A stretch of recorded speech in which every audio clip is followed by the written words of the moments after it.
아니 박자는 괜찮은 것 같아요. 괜찮아요. 오케이. 할렐루야. 오늘도 각자의 삶의 자리에서 마음을 열어서 우리 찬양하심으로 예배를 시작하겠습니다.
안개가 날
하나님 감사합니다. 한 주간도 주님의 보살핌과 은혜 속에서 살게 하시고 또 주일을 맞이하여 함께 예배할 수 있게 해주신 감사합니다. 주님, 저희가 고백한 찬양처럼 저희는 지금 안개에 가리워진 것과 같이 앞을 알 수 없는 시간을 보내고 있습니다. 그런 시간 속에서도 항상 같은 자리에서 저희를 지키시고 이끄시는 주님을 찬양하며 의지할 수 있음에 또 감사드립니다. 반복되는 삶 속에서도 감사의 제목을 찾아가며 주님을 찾는 저희가 되게 하여 주시옵소서. 오늘 노희균 목사님을 통하여서 삶의 정석이란 제목으로 말씀을 듣습니다. 말씀을 통하여서 저희가 주님을 더 알아갈 수 있도록 성령님, 저희의 마음과 길을 열어주시옵소서. 항상 저희와 동행하시는 하나님 아버지께 감사드리며 예수님의 이름으로 기도했습니다. 아멘.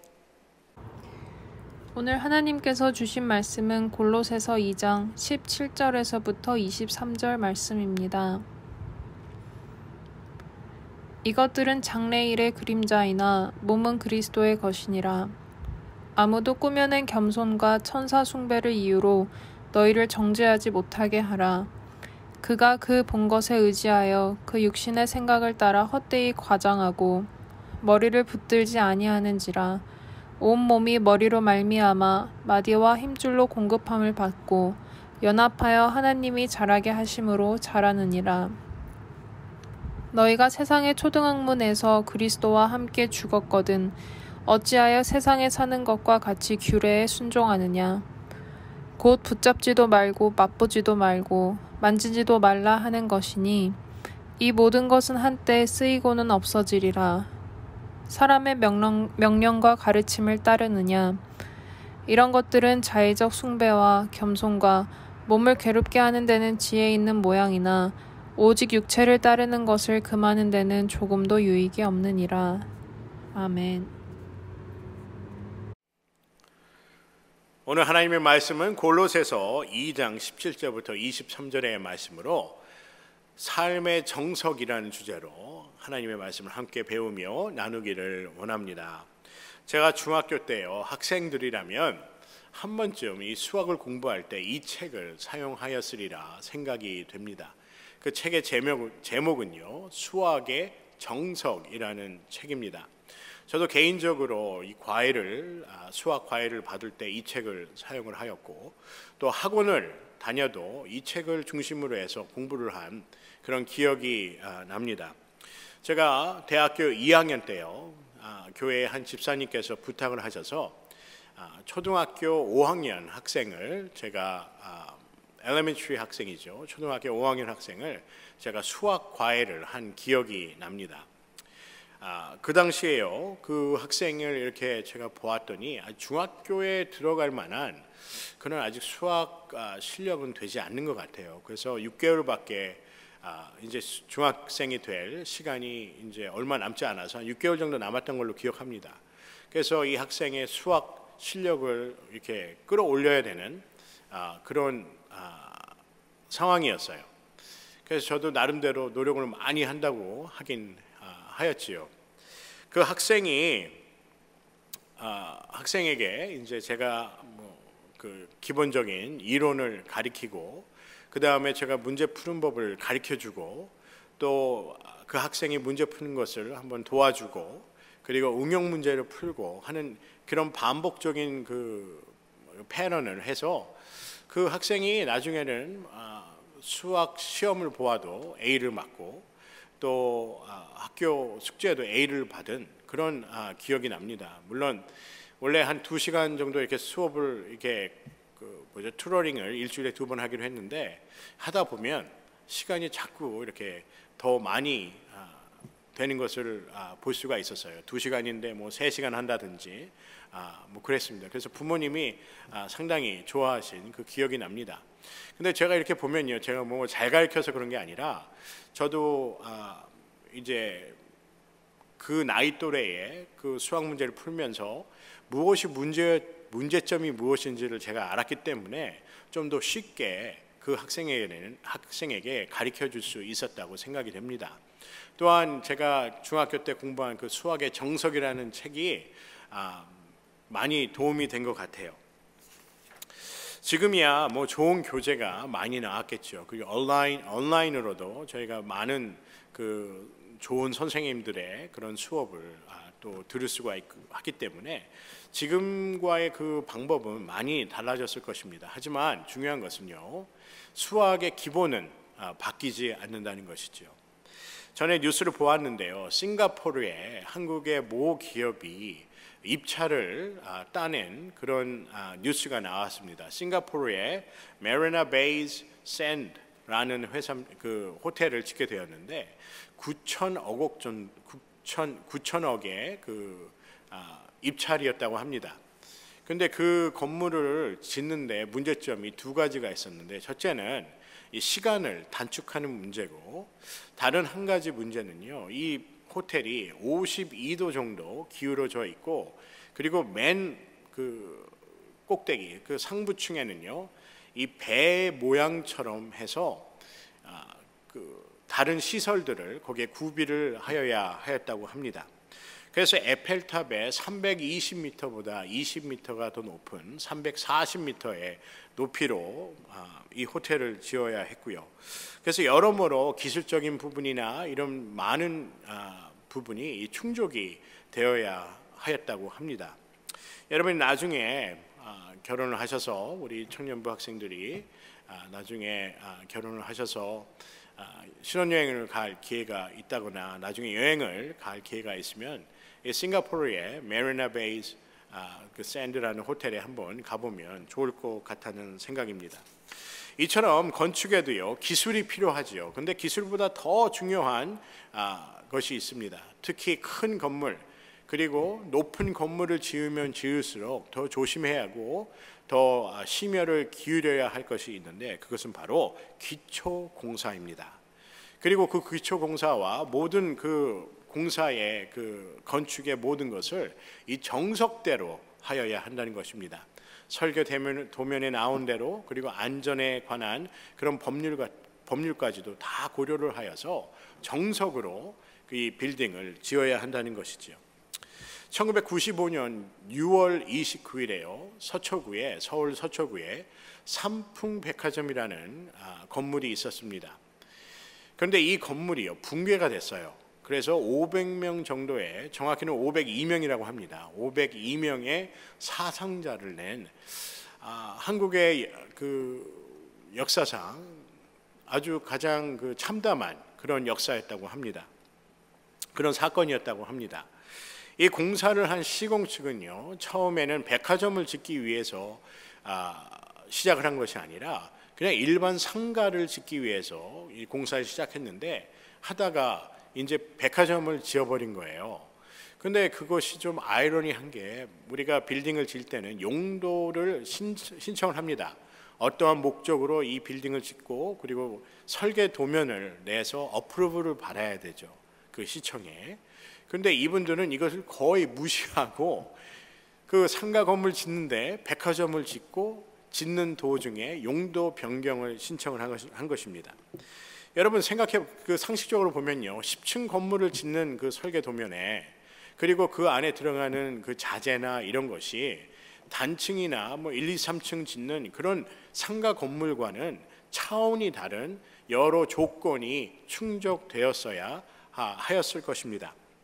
그런데요, 이 용도 변경이 되지 않으니까 이 빌딩은 거의 다 져놓고 용도를 백화점으로 사용을 하자고 이렇게 다시 신청을 했더니 그것이 이제 거절당한 것입니다. 그래서 그 회사 측에서는요, 불법적인 방법으로 이 공무원들과 결탁을 하여서 용도 변경이 되어버린 거예요. 그때 당시에는요, 이제 전화 한 통화로 이제 뭐 이렇게 할 수 있는 그런 시대였죠. 참 어떻게 보면 참 암담하죠. 이 일로 인해서요, 이렇게 잘못된 결과를 초래하게 되었습니다. 이 사건을 보면서요, 우리 이 삼풍백화점이 무너진 사건을 보면서 이 정석대로 하지 않았을 때, 설계 도면이나 또 여러 그 법적인 안전이나 이런 것을 제대로 준수하지 않고 절차를 밟지 않았을 경우에 이런 일이 일어나게 된다는 것입니다. 저는 이 서울에 살지 않아서요, 이 백화점이 얼마나 유명한 백화점인지 몰랐는데 나중에 뉴스를 통해서 보니까 이 백화점이 참으로 이 고급 백화점이라는 그런 얘기를 들었습니다. 여러분, 정석이라는 그 뜻은요, 다음과 같습니다.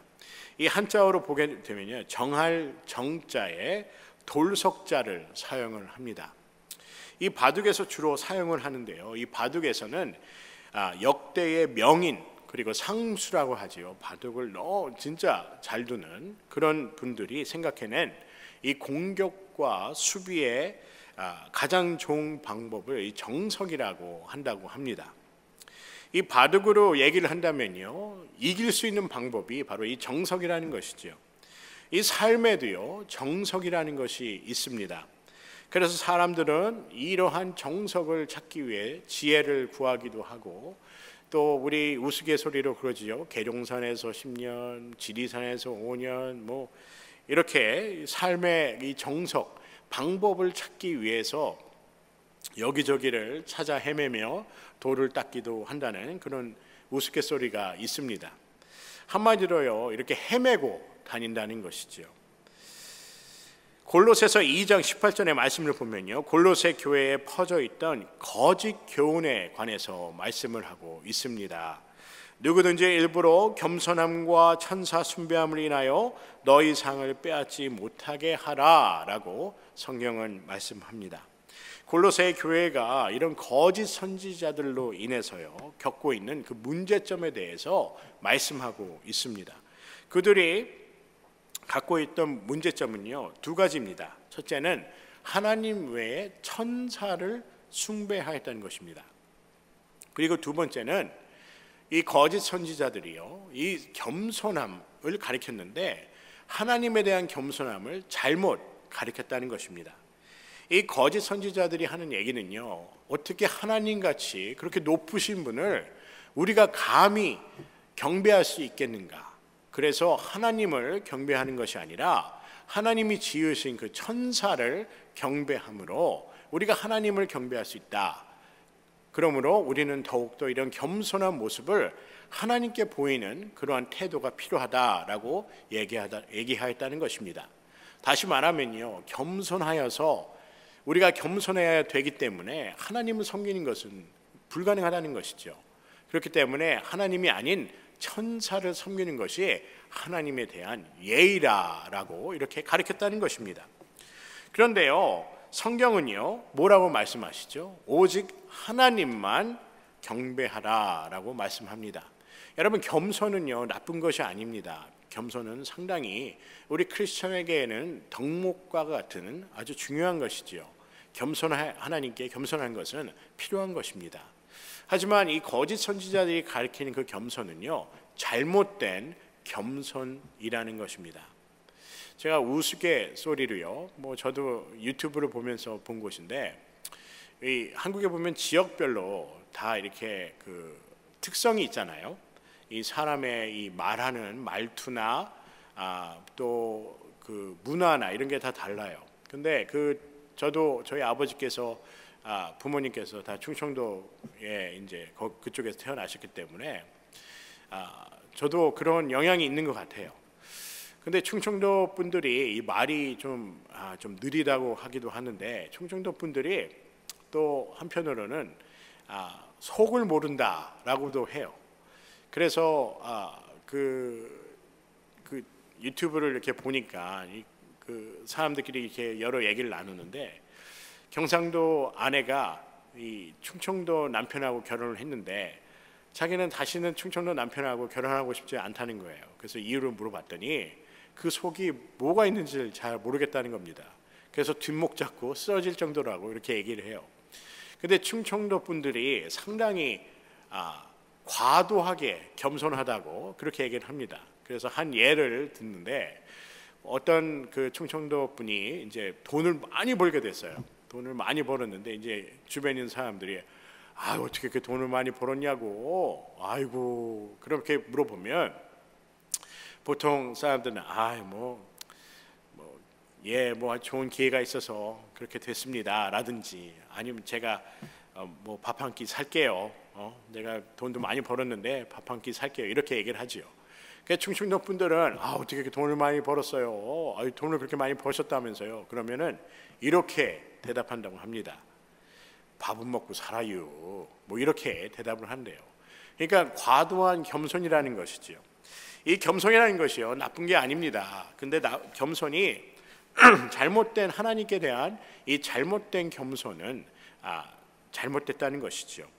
하나님을 제대로 모르고 하는 겸손과 하나님을 제대로 알고 하는 그 겸손은 다르다는 것입니다. 하나님은 높으신 하나님이기 때문에 우리가 감히 다가갈 수 없다는 그러한 이유로 천사를 섬겨야 된다는 그런 겸손은요, 하나님을 제대로 모르는 겸손입니다.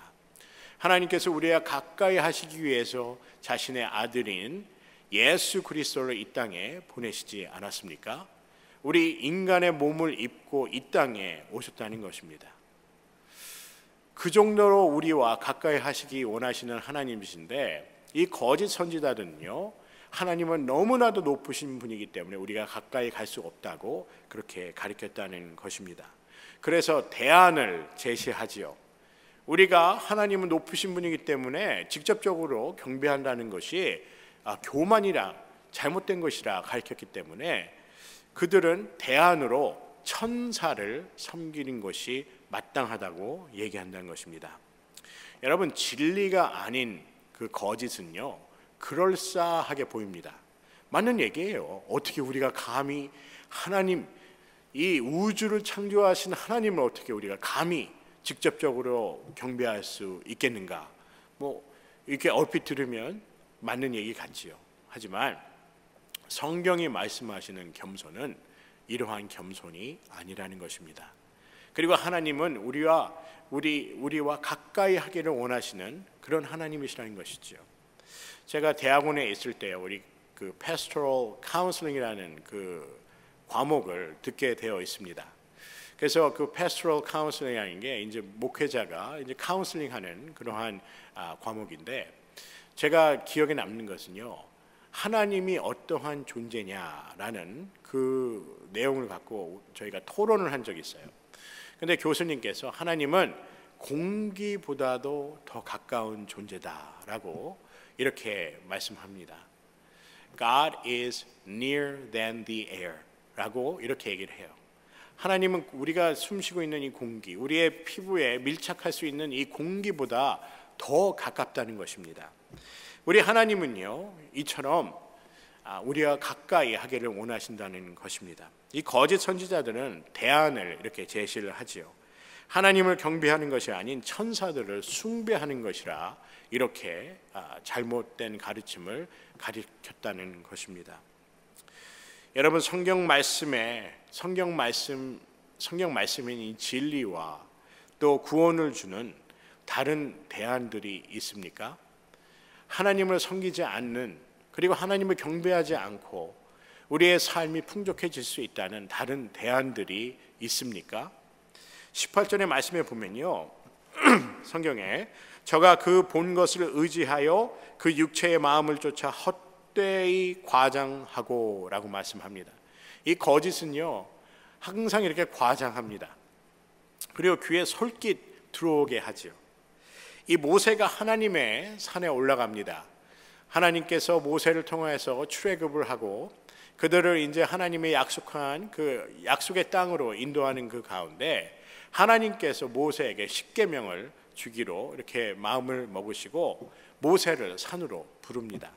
그래서 모세는 하나님의 산에 올라가고요, 그때만 해도 모세 외에는 다른 이스라엘 지파들은 하나님을 볼 수가 없었습니다.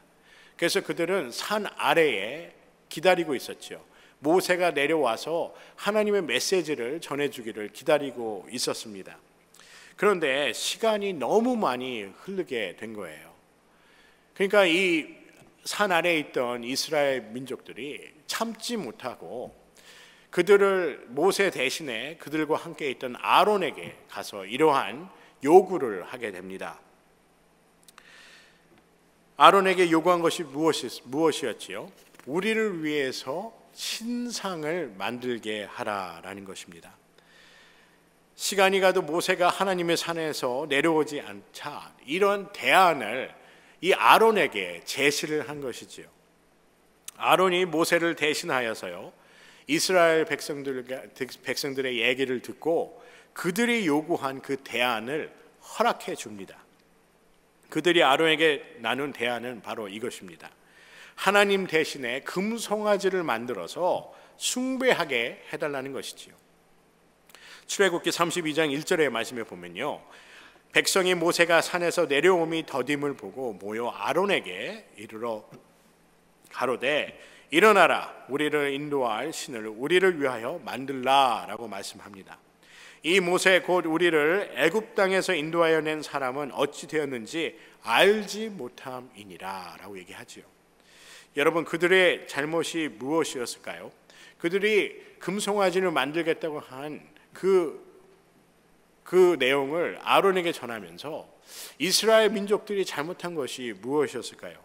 인내심의 부족, 하나님을 신뢰하지 못한 그 부족함 다 해당이 될 것입니다. 그런데 그들이 가장 큰 잘못은요, 하나님이 아니어도 다른 신을 섬겨도 상관이 없다는 인식의 문제였습니다. 하나님이 아니어도 된다는 것, 그리고 금송아지나 하나님이나 동일하다고 생각하였다는 것입니다. 그래서 출애굽기 32장 4절의 말씀에 보면요, 아론이 그들의 손에서 그 고리, 금고리, 금목고리, 금귀고리를 그들이 갖고 온 것을 녹여서 이제 그 금송아지를 만들게 되는 것이죠. 아론이 그들의 손에서 그 고리를 받아 부어서 각도로 새겨 송아지 형상을 만드니 그들이 말하되 이스라엘아, 이는 너희를 애굽 땅에서 인도하여 낸 너희 신이로다 하는지라 라고 말씀합니다. 여러분, 그들이 잘못된 것이 무엇이죠? 그들에게는 대안이 있었다는 것입니다. 그리고 그들에게는요, 잘못된 하나님에 대한 인식을 갖고 있었다는 것입니다. 여러분 삶에 예수 그리스도 외에 다른 대안이 있습니까? 구원의 삶을 사는 우리에게, 그리고 소망의 삶을 살길 원하는 우리에게 예수 그리스도 외에 다른 대안이 우리에게 있습니까? 하나님이 아니어도 된다는 인식이나 그리고 생각을 가지며 살고 있습니까? 하나님이 아니어도, 하나님이 눈에 보이지도 않는데 하나님이 없어도 나는 살 수 있다는, 하나님이 아니어도 내가 다른 것을 위해서, 다른 것을 의지하면서 살 수 있다는 그러한 인식을 갖고 있습니까? 여러분의 삶에요, 예수 그리스도 외에는 다른 대안이 없기를 주님의 이름으로 간절히 소원합니다. 여러분, 크리스천의 삶이요, 행복한 이유는요, 제가 전에도 한번 말씀드린 적이 있지만 우리에게는 다른 대안이 없기 때문입니다. 우리의 삶의 최종의 목표, 그리고 우리를 구원으로 인도하시는, 그리고 우리에게 소망을 주시는 예수 그리스도 외에는 다른 대안이 없다는 그것이 우리에게는 행복의 조건이라는 것입니다. 여러분, 양다리 걸치고 여러 다리를 걸치면 행복할 것 같지요? 천만의 말씀입니다. 더 불안해집니다. 저는 양다리 걸쳐본 기억이 없어가지고 잘 모르겠지만은, 양다리 걸치고 여러 사람 만나보고 이런다고 해서 기쁘지 않습니다. 더 슬퍼지고 우울해집니다.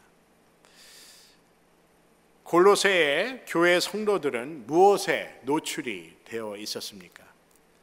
하나님이 아니어도 된다는 그러한 대안에 그들은 노출되어 있었습니다. 그래서 골로새서 2장 21절부터 22절의 말씀에 곧 붙잡지도 말고 맛보지도 말고 만지지도 말라 하는 것이니 이 모든 것은 쓰는 대로 부패에 돌아가리라. 사람의 명과 가르침을 쫓느냐라고 묻는 말씀입니다. 이 말씀은요, 골로새에 있는 그 교인들에게, 그리고 거짓 선지자들에게 말하기도 하지만은 우리에게 동일한 질문을 하는 것입니다. 붙잡지도 말고 맛보지도 말라. 그리고 우리는 세상의 가르침을 따라 사는 것이냐 아니면 하나님의 말씀을 따라 사느냐라는 것입니다. 여러분, 세상의 가르침을 나쁘다는 것이 아닙니다. 근데 세상의 가르침이 하나님의 것보다 우선이 된다면 이것이 잘못됐다는 것입니다. 하나님과 세상의 가르침, 말씀과 세상의 가르침을 동일시 여기는 것, 하나님과 우리가 갖고 있는 그 가치관, 세상적인 가치관을 동일시 여긴다는 것이 잘못되었다는 것입니다. 그래서 성경은요, 우리가 이러한 삶을 살 때 하나님과 나의 세상적인 가치관을 동일시하는 그런 인식을 갖고 살 때 우리는 부패하게 된다고 말씀합니다. 사랑하는 성도 여러분, 하나님의 제자가 된다는 것이 무엇입니까? 하나님을 최우선으로 따라가는 삶입니다. 하나님의 복음과 하나님의 말씀과 하나님의 계획과 하나님의 은혜를 찾으며 따라가며 배우는 삶, 그리고 실천하며 사는 삶이 바로 하나님의 제자로서의 삶인 줄 믿습니다. 여러분, 우리가 하나님을 쫓아 살지 않으면요, 성경은 우리가 부패하게 된다고 말씀합니다. 여러분, 제가 부패라는 그 단어를요, 부패하게 되다라는 그 단어를 그리고로 찾아봤더니 페토라라는 단어입니다. 페토라라는 단어는요, 영어로 보면 decay 혹은 destruction이라는 뜻이에요. 그리고 다른 의미로는 perish라는 단어가 있습니다. 멸망하다는 것이죠. 여러분, 하나님이 아닌 우리가 하나님이 아닌 다른 것을 대안으로 믿고 산다면 우리의 삶은 부패된다는 것입니다. 여러분, 우리가 하나님 외에 다른 것을 대안적인 요소로 믿고 가치를 두고 산다면 우리의 삶은 부패할 수밖에 없다는 것입니다. 여러분, 어떻게 해야 우리가 부패하지 않는 삶을 살 수 있을까요? 하나님의 말씀을 들어야 합니다. 하나님의 음성을 들으려 노력해야 합니다. 그리고 하나님의 뜻이 어디에 있는지 분별하고, 그리고 하나님의 뜻을 따르려 하는 헌신이 필요한 줄 믿습니다. 하나님은 오늘 말씀을 통해서요, 우리에게 이런 말씀을 주십니다. 우리는 진정으로 말씀의 정석을 따라 살고 있는가? 하나님의 말씀에 하나님의 뜻의 정석을 따라 살고 있는가를 우리에게 물어보고 계시다는 것입니다. 여러분, 아까도 말씀드렸듯이 이 정석이라는 단어는 이 바둑에서 유래가 되었다고 합니다. 여러분이 바둑을 둘 때요, 그냥 대충 두지는 않죠. 오목을 두어도 이기려고 진짜 없는 머리, 있는 머리, 잔머리까지 싹 다 동원해서 이겨보려고 바둑의 돌을 하나하나를 정석껏 둡니다. 생각해보고 또 생각해보고.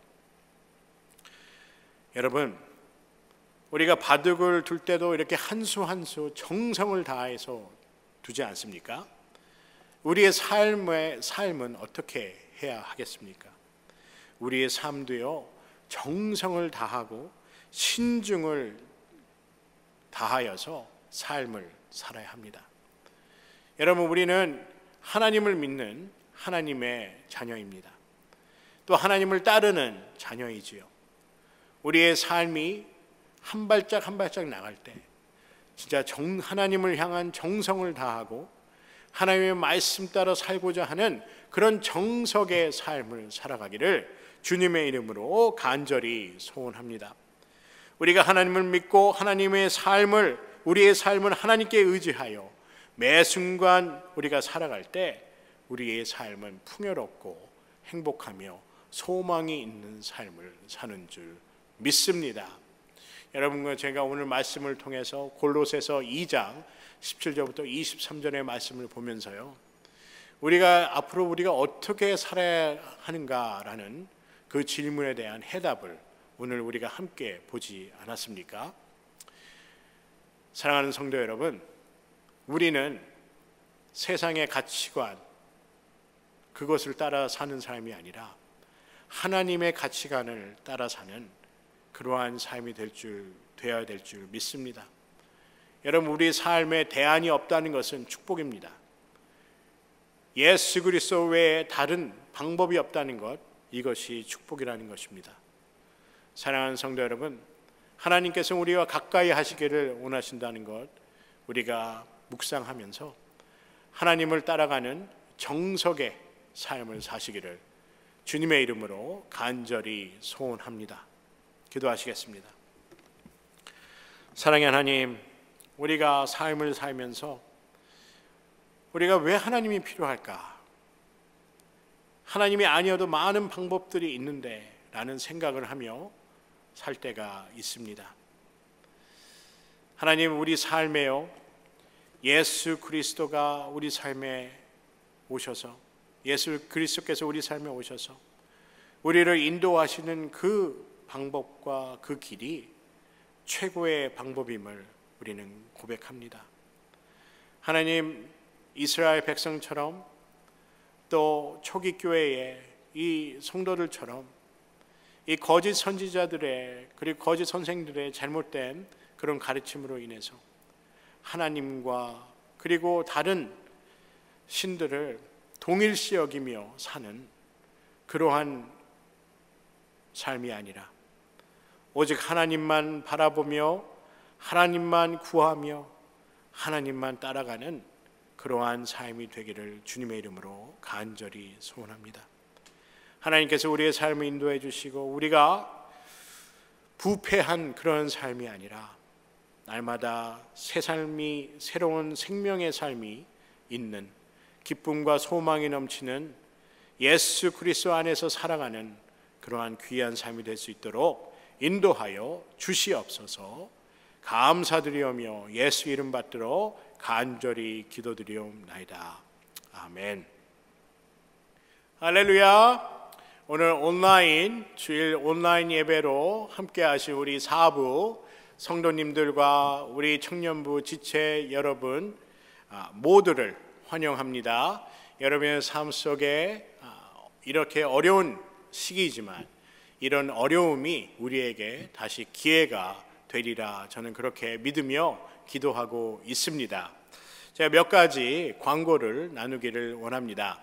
저희가 11월 8일 저희 교회의 117주년 창립 기념 주일이기도 합니다. 저희가 11월 8일부터요, 주일부터 공예배를 시작합니다. 그래서 여러분께서 교회에 오셔서 저희가 예배 드리는 사부 예배 같은 시간 2시에 예배를 드리실 수가 있습니다. 물론 방역 지침과 그리고 안전을 위한 그 지침을 다 따르셔서 우리가 안전하게 예배 드릴 수 있도록 저희가 준비할 그러한 예정을 그렇게 준비할 예정입니다. 그래서 여러분께서 많이 참여해 주시고요. 그리고 저희 청년부를 대상으로 11월 12일부터 목요일이지요. 저녁 7시에 복음과 삶이라는 팀 켈러 목사님의 그 성경 공부 교재를 갖고 함께 우리가 공부해 가기를 원합니다. 이 복음과 삶이라는 이 책은요, 사실 우리가 조직 신학을 공부하는 그런 시간이 아니라 이 복음에 비추어 내 자신을 바라보고 내 삶을 바라보며 내 미래를 볼 수 있는, 내 주변을 볼 수 있는 그러한 기회를 가질 수 있는 아주 의미 있고 좋은 책이라, 전 성경 교재라 그렇게 생각이 됩니다.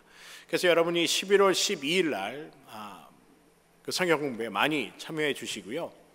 또 여러분 저에게 문의해 주시면은 더 디테일한 설명을 드리도록 하겠습니다. 그리고 제가 저희 단체 카톡에 좀 더 자세한 디테일도 올려드리도록 하겠습니다. 저한테 문의해 주시면은 감사하겠습니다.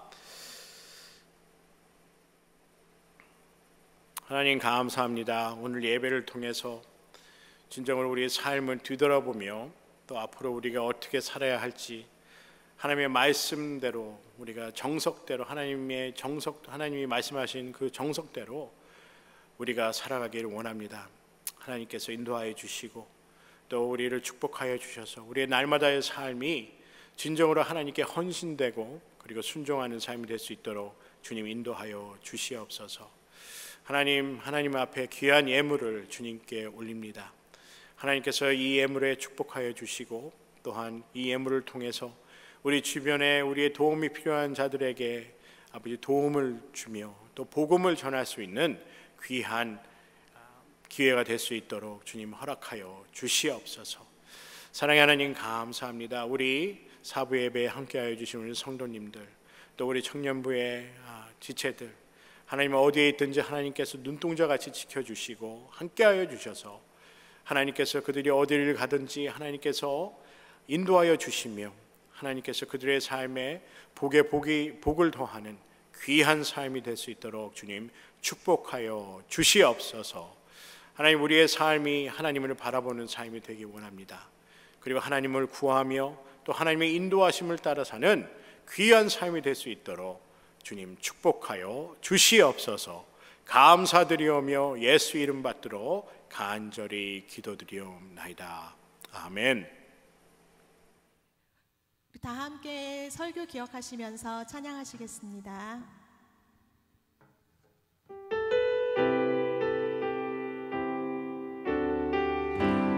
내 아버지 내 아버지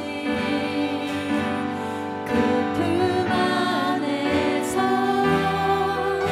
내 영혼은 안전합니다. 주 손길로 내 삶을 나누시니 그 평강이 나를 덮습니다. 내 아버지